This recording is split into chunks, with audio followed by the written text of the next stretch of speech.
ঠাকুর শ্রীরামকৃষ্ণ বলেছেন, ব্যাকুলতা হলেই অরুণোদয় হলো, তারপর সূর্য দেখা দিবেন। ব্যাকুলতার পরই ঈশ্বর দর্শন। তিন টান হলে তবে তিনি দেখা দেন। বিষয়ীর বিষয়ের উপর টান, মায়ের সন্তানের উপর টান, আর সতীর পতির উপর টান। এই তিন টান যদি কারো একসঙ্গে হয়, সেই টানের জোরে ঈশ্বরকে লাভ করতে পারে। কথাটা এই, ঈশ্বরকে ভালোবাসতে হবে।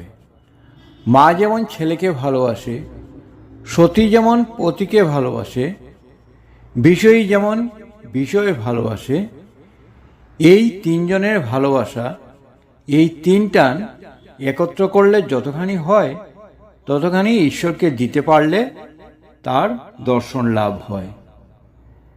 ব্যাকুল হয়ে তাকে ডাকা চাই। বিড়ালের ছানা কেবল মিউ মিউ করে মাকে ডাকতে জানে।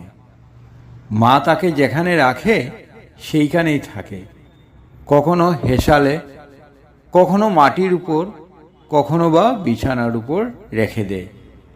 তার কষ্ট হলে সে কেবল মিউ মিউ করে ডাকে, আর কিছু জানে না। মা যেখানেই থাকুক, এই মিউ মিউ শব্দ শুনে এসে পড়ে।